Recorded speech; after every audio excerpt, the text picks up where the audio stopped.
আসসালামু আলাইকুম প্রিয় শিক্ষার্থীবৃন্দ, স্টাডি উইথ মাহবুব চ্যানেলের পক্ষ থেকে তোমাদের স্বাগতম। 2 দিন পরে তোমাদের এসএসসি গণিত পরীক্ষা। তো আজকে আমরা হাজির হয়েছি এসএসসি গণিত সাজেশন নিয়ে। আশা করি এই প্রশ্নগুলো অথবা এই সৃজনশীলগুলা সমাধান করলে তোমরা সৃজনশীল প্রশ্ন দিতে পারবে এবং গণিত পরীক্ষাটি তোমাদের ভালো হবে। আমরা জানি গণিত পরীক্ষায় সিকিউ কত, 70 মার্কের উপরে সিকিউ থাকে। তো এটা 4টা ডিপার্টমেন্ট থাকে। এখন হচ্ছে অনেকে গণিত প্রশ্ন ধরতে পারে না, বা গণিত প্রশ্ন ধরতে ভুল হয়, বা কোন টাইপের অঙ্কগুলো আমরা করব সেই প্রশ্নগুলো আমরা বুঝতে পারি না। তো এইখানে আমরা টপিকস আলোচনা করবো, আবার সৃজনশীল যেগুলো যেগুলো আসবে, যেগুলো যেগুলো আসলে আমাদের টপিকস হয়ে যাবে, প্লাস আমরা প্রশ্ন বুঝতে পারবো, সেগুলো নিয়েও আলোচনা করব। তাহলে চলো শুরু করি।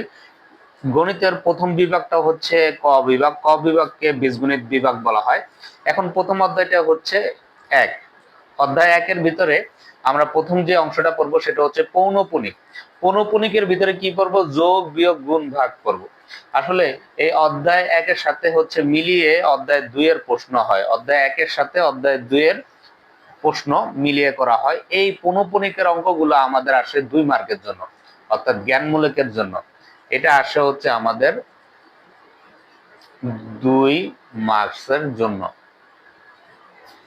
এখন এছাড়া যদি পৌনঃপুনিক থেকে খ এবং গ এর জন্য আসে, তাহলে কি আসতে পারে?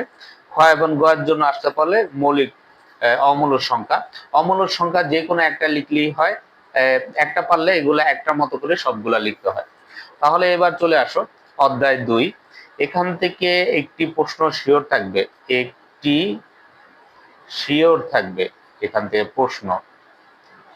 তাহলে অধ্যায় 2 থেকে যে সৃজনশীলগুলো পড়লে অ্যাকচুয়ালি আমরা অধ্যায় 2 এর প্রশ্ন বুঝতে পারবো। যেরকম অধ্যায় 2 এর হচ্ছে আমাদের জ্ঞানমূলক জানা লাগে, জ্ঞানমূলকের যে শর্তগুলা সেই শর্তগুলা সেট গঠন থেকে তালিকা পদ্ধতিতে মান বের করতে হয়। এখানে তোমরা আমার যেই চ্যানেলের নিচে গিয়ে দেখতে পাবা সেটের এই জ্ঞানমূলকগুলো আমি সমাধান করেছি। ওইখানে যে কোনো একটা ভিডিও দেখলে তোমরা সেটের জ্ঞানমূলক সম্পর্কে খুব ভালোভাবে তোমাদের ধারণা হয়ে যাবে, তোমরা সেই ভিডিও থেকে ধারণা নিতে পারবা। তাহলে চলো এখন আমরা কোনগুলা বোর্ডগুলা দেখবো। ঢাকা বোর্ড 22, 23 অবশ্যই দেখবো। এরপরে হচ্ছে রাজশাহী বোর্ড কত দেখবো? 23 দেখবো। রাজশাহী বোর্ড 24 দেখবো। তারপরে দেখবো চট্টগ্রাম 23। এই 5টা সৃজনশীল মূলত এখান থেকে আমরা দেখবো। তাহলে আমাদের সৃজনশীলের সব টপিক এখানে চলে আসবে এবং তোমরা হচ্ছে সেট থেকে গঠন, গঠন থেকে সেট, এগুলা বের করে অঙ্ক করতে পারবা। এখন আরেকটা প্রশ্ন রয়েছে, সেটা হচ্ছে হচ্ছে চট্টগ্রাম বোর্ডে 2024 সালে এসেছিল। এই প্রশ্নটি সম্মিলিত, অর্থাৎ অধ্যায় 2 এবং অধ্যায় 3 মিলে করা। 3-এ শুধু এই যে এই প্রমাণটি এসেছিল, x ইকুয়াল টু 3-এ দেখো এই প্রমাণটি এসেছিল x ইকুয়াল টু √6 প্লাস √5। এটা হচ্ছে অধ্যায় 2 এর সাথে সমন্বিতভাবে একটি সৃজনশীল প্রশ্ন এসেছিল, তাই এই প্রশ্নটি গুরুত্বপূর্ণ। এছাড়াও তোমরা অধ্যায় 2.2 থেকে উদাহরণ 23, 24, 25 পড়লে তোমাদের অধ্যায় 2 সম্পর্কে খুব সুন্দর ধারণা হয়ে যাবে এবং তোমরা সৃজনশীল প্রশ্ন অবশ্যই উত্তর দিতে পারবে। এখন চলো অধ্যায় 3-এ চলে যাই। এটা বীজগণিতের একটি অধ্যায়। এখানে দেখো প্রথমেই লিখে রাখছি x ইকুয়াল টু √6 প্লাস √5। তো এই প্রশ্নটা কার সাথে সমন্বিতভাবে এসেছিল? চট্টগ্রাম বোর্ড 2024 এর সাথে এটা সমন্বিতভাবে এসেছিল। এখন চলো কোন অধ্যায় মানে কোন বোর্ডগুলা পড়লে আসলে আমাদের অধ্যায় 3 কমপ্লিট হয়ে যাবে। অধ্যায় 3-এ আমাদের হচ্ছে স্কয়ার এবং কিউব রিলেটেড অঙ্ক, এবং A5, 1/A5 এই অঙ্কটা খুব বেশি আসে বিভিন্ন বোর্ডগুলোতে। এই অঙ্কটা আমি এই বোর্ডগুলোর ভিতরে রেখেছি, যে বোর্ডগুলো দিয়েছি সেখানে এই অঙ্কগুলো আছে, সব টাইপের অঙ্ক আছে। তাহলে আমরা কোনটা কোনটা পড়বো? Dhaka board 2022, Dhaka board 2023, Cumilla board 2024, Chattogram board, Dinajpur board 2024, Rajshahi board 2023, Chattogram board 2022। এগুলা পড়লে তোমরা লিখতে পারবে। এগুলা পড়লে এবারও পারবো, পরের বার যারা 2026 সালে আছে তারাও পারবে। জাস্ট তারা বাদ দিয়ে দিবে কোন টপিকটা যেটা এই বোর্ডে তাদের আসছে, সেই টপিকটা বাদ দিয়ে তারা এই সৃজনশীলগুলা পড়লেই হয়ে যাবে। এখন দেখো অধ্যায় 3.3 থেকে জ্ঞানমূলক আসে, মানে অধ্যায় 3-এর থেকে জ্ঞানমূলক আসে। তো জ্ঞানমূলকের জন্য আমরা কোনগুলা পড়বো? দেখো অধ্যায় 3-এর উৎপাদক রিলেটেড অঙ্ক আছে, সেটা হচ্ছে উদাহরণ 22, 23, 28। তারপর অনুশীলনের ভিতরে যাব 3.3-এ, সেখানে অনুশীলনের অঙ্ক আছে 8, 23, 25। এবার অধ্যায় 4-এ চলে যাব, 3.4-এর অনুশীলনী 11-12 এইগুলো অঙ্ক করলে আমাদের জ্ঞানমূলকের জন্য চলে আসবে। এখন আমরা অধ্যায় 4 বীজগণিত অধ্যায় 4 এবং 11 নিয়ে আলোচনা করব। এখানে একটা জিনিস মাথায় রাখবে, অধ্যায় 4 এবং 11 মিলিয়ে প্রশ্ন আসে, আলাদাও আসতে পারে, মিলিয়েও আসতে পারে। তবে যেহেতু এবার ফুল সিলেবাস, তাই মিলিয়ে আসার সম্ভাবনাটাই বেশি। আচ্ছা, যদি অধ্যায় 4 যদি সিঙ্গেল আছে তাহলে কি আসতে পারে? তাহলে তোমরা যশোর বোর্ডটা ফলো করতে পারো, যশোর বোর্ড 2024 এবং উদাহরণ 4.2 এবং অনুশীলনী 4.2 এর উদাহরণ 10 নম্বর অঙ্কটা তোমরা ফলো করবে। তারপরে যদি এরকম হয় যে সম্মিলিতভাবে আসে তাহলে তোমরা কোনটা ফলো করতে পারো? তাহলে তোমরা ফলো করতে পারো হচ্ছে যশোর বোর্ড 2024 আর হচ্ছে চট্টগ্রাম বোর্ড 2024। এখন দেখো অধ্যায় 11 এবং অধ্যায় 13, অধ্যায় 11 এবং অধ্যায় 13 সম্মিলিতভাবে আসতে পারে। এখন অধ্যায় 11 যদি সিঙ্গেল আসে তাহলে কোনটা আমরা ফলো করতে পারি? আমরা ফলো করব বরিশাল বোর্ড 2024, তাহলে ফলো করলেই হবে। আর যদি অধ্যায় 13 সিঙ্গেল ভাবে আসে তাহলে আসবে ঢাকা বোর্ড 2023-এর রিলেটেড অঙ্ক, অথবা চট্টগ্রাম বোর্ড 2024-এর যে অঙ্কগুলো আসছে সেই রিলেটেড অঙ্কটা আসবে। এখন আসো যে সম্মিলিতভাবে আসলে কিভাবে আসতে পারে। যদি সম্মিলিতভাবে আসে তাহলে আমরা পড়বো কুমিল্লা বোর্ড 2024 এবং ময়মনসিংহ 2024, তাহলে এটা পড়লে আমাদের সম্মিলিত ধারণা চলে আসবে। এবং এই কয়টা সিকিউ তুমি সমাধান করলে অধ্যায় 11 এবং অধ্যায় 13 রিলেটেড অনেক টাইপ গুলা তোমাদের সমাধান হয়ে যাবে, আর এর থেকে বাইরে আর কোনো টাইপ আসবে না। হয়তোবা অঙ্ক একটু ঘুরিয়ে আসতে পারে, অঙ্ক ধরতে হবে, ধরতে পারলে তোমরা অঙ্ক অবশ্যই সমাধান করতে পারবা, এর বাইরে আর কোনো অঙ্ক আসবে না। এখন তাহলে আমাদের ক বিভাগ শেষ হয়ে গেল, এখন আমরা খ বিভাগ করব। খ বিভাগে থাকে জ্যামিতি, খ বিভাগে থাকে জ্যামিতি। তো জ্যামিতি সিকিউ বা সৃজনশীল প্রশ্নের থেকে আমাদের মূল যে কন্টেন্ট, বইয়ের যে কন্টেন্ট গুলা, সে বইয়ের কন্টেন্ট গুলা আমাদের বা বইয়ের সম্পাদ্য উপপাদ্য গুলা আমাদের পড়ে যাওয়া খুব জরুরি। এবং আমরা যদি প্রশ্নটা মাথায় রাখতে পারি তাহলে সৃজনশীলটা অবশ্যই ধরতে পারবো। বইয়ের প্রশ্ন মাথায় রাখতে পারলে আমরা সৃজনশীল প্রশ্ন অবশ্যই ধরতে পারবো। চলো তাহলে আমরা কোথা থেকে শুরু করব? অধ্যায় 7 থেকে শুরু করি। অধ্যায় 7-এর সম্পাদ্য আছে 1, 2, 3 ও 4।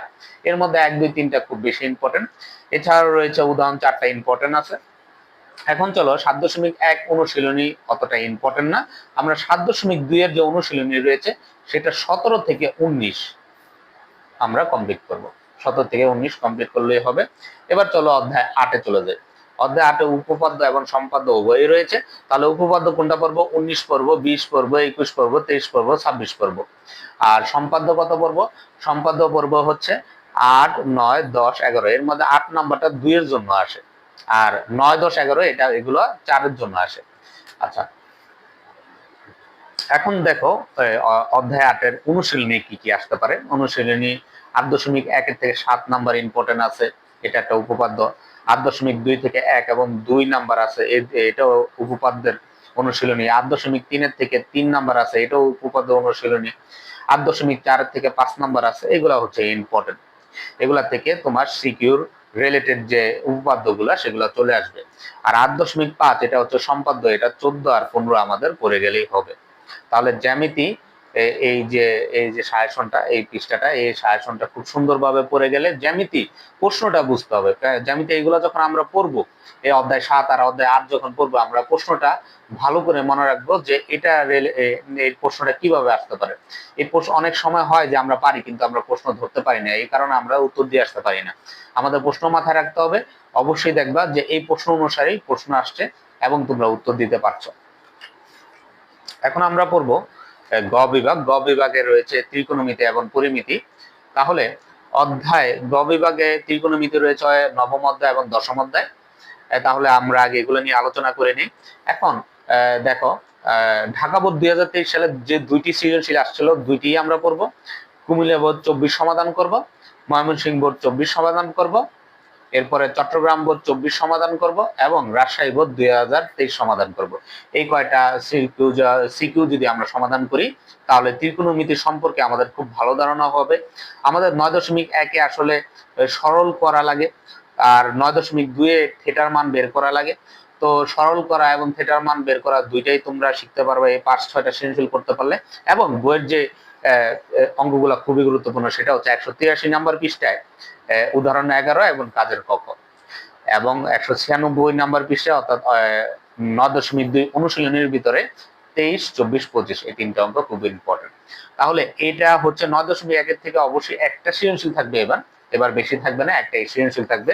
এবং দশম মানে 9.1 এবং 2 মিলিয়ে আর দশম অধ্যায় থেকে অবশ্যই একটা সৃজনশীল থাকবে, কারণ পরের বার এই চ্যাপ্টার থেকে আর প্রশ্ন হবে না শর্ট সিলেবাসে, এবার অবশ্যই এই কারণে এবার অবশ্যই হবে।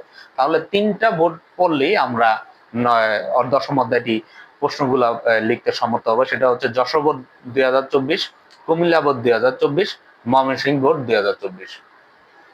এখন চলে আসো যে আমরা হয় এটা অথবা এটা থেকে ধরো একটা দিলাম, আর আমরা তাহলে আরেকটা কোথা থেকে দিয়ে দিব, আরেকটা আমরা পরিমিতি থেকে দিয়ে দেবো। ঠিক আছে, এই ডিপার্টমেন্ট থেকে তিনটা থেকে দুইটা প্রশ্ন উত্তর দিতে হয়। অনেকে হচ্ছে অধ্যায় 9 মানে অধ্যায় 9 থেকে এই অংশটা থেকে পারে না। ঠিক আছে, তারা কি দিবে, তারা অধ্যায় 10 দিবে আর অধ্যায় 16 দিবে। আর যদি কারো 10 কমন না পড়ে তাহলে তারা অধ্যায় 16 দিবে আর অধ্যায় 9 দিবে। এখন 16 নম্বর অধ্যায় অর্থাৎ পরিমিতি থেকে অঙ্ক কোনো পেঁচায় না, বই যেরকম আছে সেরকম দিয়ে দেয়। তাহলে আমরা 3টা 4টা বোর্ড করলে এখানে হয়ে যাবে। সেটা হচ্ছে ঢাকা বোর্ড 2023, কুমিল্লা বোর্ড 2024, 2023 এবং দিনাজপুর বোর্ড 2024। এর ভিতরে মোটামুটি অনেক ধরনের অঙ্ক আছে যেগুলা তোমাদের আসার মতো অঙ্ক চলে আসবে। এগুলা হচ্ছে তোমাদের বোর্ড অ্যানালাইসিস করে করে বানানো। আশা করি এর বাইরে থেকে তোমাদের অন্য কোনো টপিক আসবে না। এবার চলো সর্বশেষ বিভাগ অর্থাৎ পরিসংখ্যান। তোমরা পরীক্ষায় সর্বশেষ উত্তর দিবা পরিসংখ্যান। তাহলে পরিসংখ্যানে আমাদের 3 ধরনের তথ্য বা উপাত্ত থাকে। সেটা হচ্ছে সংক্ষিপ্ত পদ্ধতিতে গড় নির্ণয়, মধ্যক থাকে অথবা প্রচুরক থাকে। ঠিক আছে, আর হচ্ছে 2 ধরনের গ্রাফ বেশি দেখা যায়। যে গ্রাফটা ভালো পারবা, রিমেম্বার, যে গ্রাফটা ভালো পারবা সেই গ্রাফের রিলেটেড এই 3টা প্রশ্ন উত্তর দিবা। ক্ষতে মধ্যক থাকতে পারে, প্রচুরক থাকতে পারে, সংক্ষিপ্ত পদ্ধতিতে গড় দেখতে পারবে। এখন তোমার দেখতে হবে যে তুমি কোনটা ভালো পারো, এটা পারো না এটা পারো। তাহলে তোমরা যদি এই 3টা ডাটা শিখে যাও তাহলে যে কোনো গ্রাফ তোমরা তোমাদের ইচ্ছা মতো প্রশ্নটা সৃজনশীল উত্তর দিতে পারবা। তাহলে গ্রাফের জন্য আসতে পারে বহুভুজ, আসতে পারে অজীব রেখা। তোমরা যে কোনো 2টা বোর্ড, ধরো ঢাকা বোর্ড স্টুডেন্টরা ঢাকা বোর্ড 23-এর যে 2টা অঙ্ক আসছে পরিসংখ্যানে সেটা ফলো করে যেতে পারো। রাজশাহী বোর্ডের স্টুডেন্টরা রাজশাহী বোর্ড 23 সালে যে 2টা সৃজনশীল আসছে সেটা ফলো করে যেতে পারো। এরপরে হচ্ছে যশোর বোর্ডের স্টুডেন্টরা যশোর বোর্ডে যে 2টা প্রশ্ন আসে সেটা প্রশ্নের উত্তর করে যেতে পারো। তাহলে আশা করি তোমরা এখানে সাজেশনের যে সামারিটা সেটা বুঝেছো। প্রথমেই আমরা উত্তর কিন্তু এই ক বিভাগ থেকে শুরু করব। তারপরে আমরা চলে যাব কোথায় বলতো, এরপরে চলে যাব আমরা ত্রিকোণমিতিতে। আমরা খ বিভাগটা দিব না, আমরা খ বিভাগটা পরে দিব। আমরা কোথায় চলে যাব, ত্রিকোণমিতিতে চলে যাব খ বিভাগের পরে। তাহলে আমাদের উত্তরটা সহজ হবে। তারপরে আমরা জ্যামিতিতে যাব, আর সর্বশেষে আমরা যাব পরিসংখ্যানে। পরিসংখ্যান হচ্ছে বাঁচার একটা উপায়। কেউ যদি A+ পাইতে চায় তারও পরিসংখ্যান দিতে হবে, কেউ যদি পাস করতে চায় তারও পরিসংখ্যান দিতে হবে। তাহলে পরিসংখ্যান দিয়ে প্রথমে মাথা নষ্ট করবা না, কারণ এটা হচ্ছে ডাটা রিলেটেড অঙ্ক। তোমরা আগে ক বিভাগ দিবা, তারপরে আমি রেকমেন্ড করব গ বিভাগ দিবা অর্থাৎ ত্রিকোণমিতি পরিমিতি দিবা। এই 2টা ডিপার্টমেন্ট দেখবা খুব তাড়াতাড়ি শেষ হয়ে গেছে। তারপর তোমরা জ্যামিতি, তোমরা যেটা ভালো পারো, জ্যামিতি 3টা প্রশ্ন থাকবে, একটা সম্পাদ্য, 2টা উপপাদ্য, এবং পরিশেষে তোমরা পরিসংখ্যান দিবা। তাহলে আশা করি তোমাদের পরীক্ষা ভালো হবে। আর হচ্ছে সেট রিলেটেড আমার কাছে চ্যানেলের নিচে দেখবা ভিডিও আছে। তোমাদের সেট রিলেটেড অনেকের জ্ঞানমূলকের সমস্যা হয়ে থাকে, সৃজনশীলের সমস্যা হয়ে থাকে। আশা করি তোমরা সেই ভিডিওগুলো দেখবা এবং হচ্ছে আশা করি তোমাদের পরীক্ষাগুলো ভালো হবে। তাহলে এই পর্যন্তই। আসসালামু আলাইকুম।